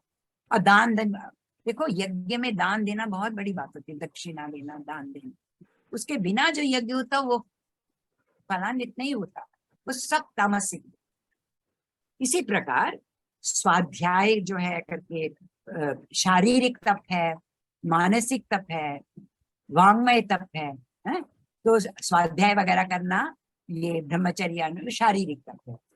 और जो वाग्मय तप क्या है, अच्छे शब्द बोलना, लोगों के साथ अच्छी तरह बर्ताव करना। और जो मानसिक तप क्या है, मन का संयम करना, ये सब मानसिक तप। फिर जो ये सब इसी प्रकार तप हो, दान हो, कैसे दान देना है, पात्र को देख के, देश काल को देख के, एक अच्छे तीर्थ स्थान में जाके बहुत अच्छे पंडित को दान देना विशिष्ट, वो पात्र है। यहाँ आजकल बहुत लोग भिक्षा मांगने आ जाते हैं और एकदम पैसा लेके सीधे जाएंगे पीने के लिए, वो दान पात्र, वो तामसिक दान हो जाए। पात्र को देख के देना। और कई बार हम दान कैसे देते हैं कि हमें कुछ इसमें से फायदा हो। हमने अपने स्वामी जी से एक प्रश्न पूछा था, क्या हुआ, हमने कई लेडीज को हेल्प किया और उसके बाद उनका हमारे प्रति उल्टा ही बर्ताव हुआ। हम बहुत दुखी थे कि ऐसे क्यों उन्होंने किया, हमने तो उनके लिए इतना अच्छा किया। हमने स्वामी जी से कहा, जब दूसरों के लिए अच्छा करते हो हमारे लिए क्यों बुरा। उन्होंने एक ही शब्द का मेरे आंख खुल गई, राजसिक दान। मतलब मैं सोच रही थी, मैं उनसे कुछ एक्सपेक्ट नहीं करी, लेकिन मैं उनसे गुडविल एक्सपेक्ट कर रही थी, वो भी नहीं करना है। ये है राजसिक दान। इसी तरीके से सब, इसलिए इसमें ओम कह के, ओम तत्सति निर्देशो ब्राह्मणा त्रिविधा स्मृता, जो भी दान करो ओम तत्सत कह के वो दान करना है। ऐसे करने से वो बहुत सत्व होता है। और अगर जो विधि के बिना, अश्रद्धया हुतम दत्तम, श्रद्धा के बिना दान करना, ये सब असत की तरफ ही जाएगा। समय क्या हुआ, देर हो गई। अभी हम 18वें का जल्दी से संक्षेप में बताने की कोशिश करेंगे। देखिए, तो 17वां में हमने देखा श्रद्धा त्रय विभाग योग। अब 18 में इन सबको समेटा भी जा रहा है, लेकिन अर्जुन का प्रश्न क्या है, संन्यास और त्याग में अंतर क्या है।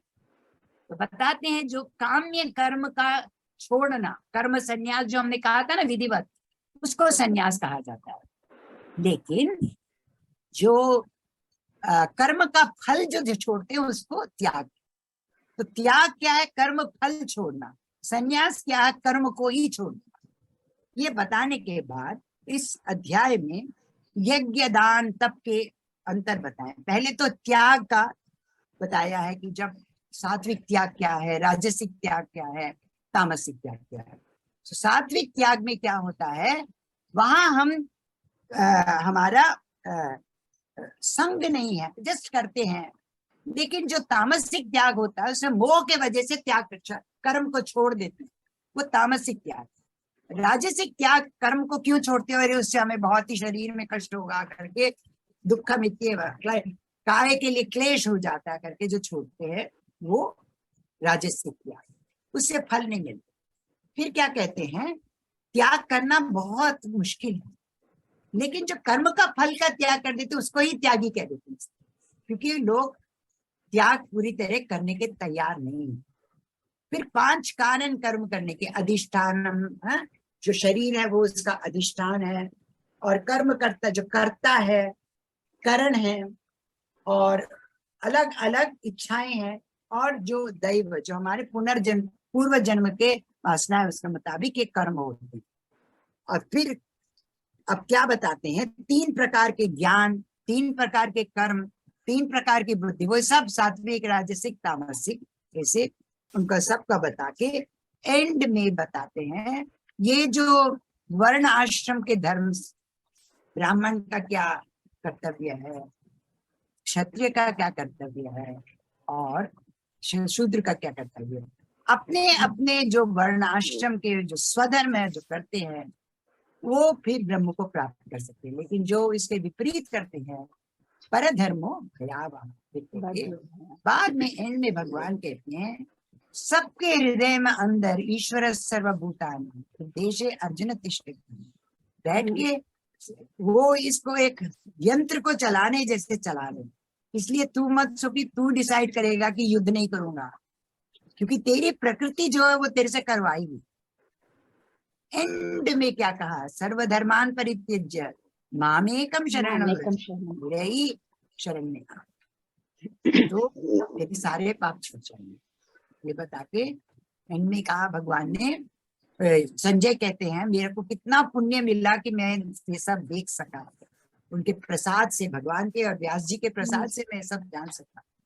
और ये क्या, जहां जहां अर्जुन जैसे योद्धा है, यत्र योगेश्वरो कृष्ण यत्र पार्थ धनुर्धरा, तत्र तत्र विजय श्री विजय भूति मतिर्मम, सब विजय भूति। और एक और चीज हमने शुरू कहाँ से किया था, शोक मोह भय। एंड में अर्जुन क्या कहते हैं, भगवान कहते हैं तुझे कुछ पाया इससे मेरे जो मैंने कहा है, नष्टो मोह स्मृतिर्लब्ध्वा, मेरी गलत फहमी, मेरा जो मोह है वो चला गया, और मेरे को ठीक स्थिति आ गई कि मैं कौन हूँ, मैं ये शरीर नहीं हूँ, मैं वो आत्मा है ना। ठीक है, तो आप प्रश्न है तो पूछ सकते हैं। तो एक ढांचा जितना सुना लो हम 3 घंटे में कर सकते थे, तरफ से किया है, सारा तो हम कभी पूरा कर सकते हैं। दीदी आपकी बात से मुझे बहुत पुराने समय में एक सीरियल आया करता था श्याम बेनेगल का, discovery of India, Jawaharlal Nehru किताब पे, उसके कुछ लाइंस मुझे याद आ रही हैं। सृष्टि से पहले सत नहीं था, असत भी नहीं, अंतरिक्ष भी नहीं, आकाश भी नहीं था, छिपा था क्या कहाँ, किसने ढका था, उस पल तो अगम अटल जल भी कहाँ था। तो दुनिया की जो फर्स्ट बुक है वो ऋग्वेद मानी जाती है, और ऋग्वेद के 10वें अध्याय के 121वें श्लोक में भी कहा गया है कि शायद किसी को भी नहीं पता कि सृष्टि की रचना कैसे हुई, शायद जो उनके कर्ता धर्ता हैं जिन्होंने ये बनाई है उनको भी ये नहीं पता है। लेकिन आपने आध्यात्म के माध्यम से और गीता के माध्यम से आत्मा, परमात्मा, जीव, माया, जन्म, मृत्यु, पुनर्जन्म और सृजन, प्रलय, इस सब की जो अनबूझ पहेलियां थी उनको आपने सुलझाने में हमारी जो मदद की है, वो उसका हम किन्हीं भी शब्दों में आपका धन्यवाद नहीं कर सकते। बहुत बहुत कुछ ज्ञान प्राप्त हुआ, और आपने जो कुछ कहा है उसकी एक शॉर्ट समरी हम चाहेंगे कि पूर्णिमा जी हमें दे, ताकि एक क्विक रिवीजन हो जाए। बस आज आपने क्षेत्रज्ञ के विषय में समझाया, कि हम खुद को जो है क्षेत्र को क्षेत्रज्ञ मान बैठते हैं और क्षेत्रज्ञ को क्षेत्र में आरोपित कर देते हैं। ये एक बहुत बड़ी समस्या साधक के मार्ग में आती है। गुणत्रय विभाग पर आपने बात की, पुरुषोत्तम योग के विषय में आपने समझाया, देवी और असुर संपदा विभाग योग की बात हुई, श्रद्धात्रय विभाग की बात हुई, त्रिगुणातीत की बात हुई कि भाई त्रिगुणातीत व्यक्ति किस अवस्था में त्रिगुणातीत उसको कहा जाता है, और आखिर में मोक्ष संन्यास योग के विषय में ये बात हुई। तो वास्तव में जैसा कल भी हम बोल रहे थे कि गीता में हमारे दिन प्रतिदिन की सभी समस्याओं के समाधान निहित हैं। आवश्यकता है उन्हें एक समर्पित जिज्ञासु के भाव से पढ़ने की। समर्पित जिज्ञासु, ये हम पहले कहेंगे, समर्पित जिज्ञासु, और साथ में दीदी जैसे विद्वानों के मुख से सुनने और समझने की, साथ में मैं का यानी कर्तृत्व का भाव त्याग कर, अपनी समस्त उपलब्धियों को भुलाकर निष्काम कर्म करते हुए समस्त जीवों के साथ समत्व का भाव रखते हुए और उस पर ब्रह्म के साथ एकीकार हो जाने के विषय में बात हुई। तो इसी संदर्भ में कुछ पंक्तियां भी कहना चाहेंगे जिनकी भाव यही है कि जब आत्मा परमात्मा के साथ एकीकार हो जाती है, एकाकार हो जाती है, तो उसकी सारी उपलब्धियां, सारा ज्ञान तिरोहित हो जाता है और वह मस्ती में झूम नृत्य करने लगती है। स्थूल शरीर की बात नहीं, हम आत्मा की, मैं की बात नहीं, आत्मा की बात है। तो मैं करती हूँ नृत्य, मैं यानी आत्मा। हालांकि इसी स्थूल शरीर के नृत्य के पारिभाषिक शब्दों का प्रयोग इस रचना में है, लेकिन तात्पर्य आत्मा से ही है। मैं करती हूँ नृत्य, दोनों हाथ ऊपर उठाकर आकाश की ओर। नृत्य की भाव भंगिमाएं होती है। मैं करती हूँ नृत्य, दोनों हाथ ऊपर उठाकर आकाश की ओर, भर लेने को सारा आकाश अपने हाथों में, चक्राकार घूमती हूँ, कई आवर्तन घूमती हूँ, गतों और पर्णों के, तोड़ों और तिहाइयों के। आत्मा भी जब मानव शरीर में होती है तो वो इसी तरह से भ्रमित होकर के जो है घूमती रहती है, घूमती रहती है, घूमती रहती है। बाद में कोई भगवान श्री कृष्ण जैसा आता है जो उसको उस भ्रम से मुक्ति दिलाता है। तो चक्राकार घूमती हूँ, कई आवर्तन घूमती हूँ, गतों और पर्णों के, तोड़ों और तिहाइयों के, और घूमते घूमते बन जाती हूँ बिंदु, हो जाने को एक ब्रह्मांड के उस चक्र के। घूमते घूमते बन जाती हूँ बिंदु, हो जाने को एक ब्रह्मांड के उस चक्र के साथ, खोलती हूँ अपनी हथेलियों को ऊपर की ओर, बनाती हूँ नृत्य की एक मुद्रा, देने को निमंत्रण समस्त विशाल को कि आओ करो नृत्य मेरे साथ। मेरी लय में लय मिला, मुद्राओं में मुद्रा मिला, भावों में भाव मिला, और धीरे धीरे बढ़ती है गति, छाता है उन्माद मेरे नृत्य में, क्योंकि मुझे होता है भास अपनी एकता का उस समग्र के साथ। समष्टि भाव, क्योंकि मुझे होता है भास अपनी एकता का उस समग्र के साथ, और मैं करती हूँ नृत्य आनंद में उस क्षण को जीने को। जब दुविधाओं का समाधान हो गया तो आनंद ही आनंद है। मैं करती हूँ नृत्य शिथिल करने के लिए मन को। ध्यान में एक ऐसी स्थिति आती है जब मन के सहित समस्त इंद्रियां स्वयं ही शिथिल हो जाती हैं। मैं करती हूँ नृत्य खो देने को अपनी सारी उपलब्धियां।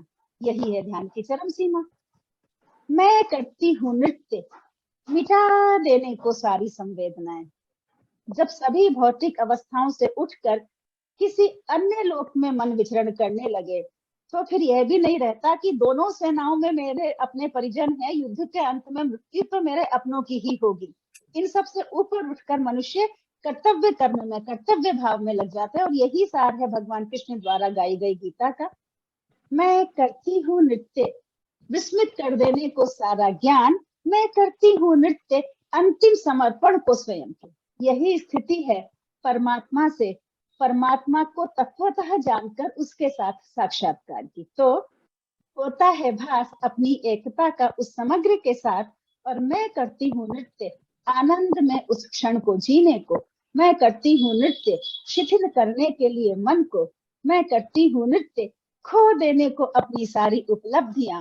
मैं करती हूँ नृत्य मिटा देने को सारी संवेदनाएं, मैं करती हूँ नृत्य विस्मृत कर देने को सारा ज्ञान, और मैं करती हूँ नृत्य अंतिम समर्पण को स्वयं के। तो उमा दीदी, आपने हमें गीता के लगभग सभी अध्यायों के विषय में समझाया। अब ये हम पर निर्भर करता है कि हम कितना इस पर चिंतन करते हैं, मनन करते हैं, निधिध्यासन करते हैं। और इसके साथ ही अब समय है बानू जी का कि इस कार्यक्रम के तीनों एपिसोड्स के समाप्त हो जाने पर प्रोटोकॉल का निर्वहन करते हुए वाव इंडिया की सीनियर एक छोटा क्वेश्चन है इनका, रेखा अस्थाना का। अच्छा, इंद्रिय निग्रह बहुत ही मुश्किल कार्य है। निष्काम कर्म में भी कर्म मैं प्रभु से कुछ ना कुछ मांगते रहते हैं, छोड़ नहीं पाती हूँ। अब तो आयु भी हो चुकी है, तो क्या करूं? ये उन्होंने प्रश्न पूछा है। हाँ, ये सभी का प्रश्न, हम सबके लिए ये प्रॉब्लम है। सबके लिए तो इसीलिए हम अपने को बड़े विनम्र भाव से, भगवान तू ही मेरे में ये जो भावना है उसको हटा, शरणागत होके कि हाँ मेरे को पता लग रहा है मैं वहां तक नहीं पहुंची, लेकिन तू, तेरे शरण में मैं आ रही हूँ, तू मेरी सहायता कर। इस प्रकार हम उनपे गिड़गिड़ा के मांगेंगे तो एक ना एक दिन हो जाएगा। इसका कोई नहीं कह सकता कि इस जन्म में होगा, अगले जन्म में होगा, अगले जन्म कभी तो में। होगा। बिल्कुल।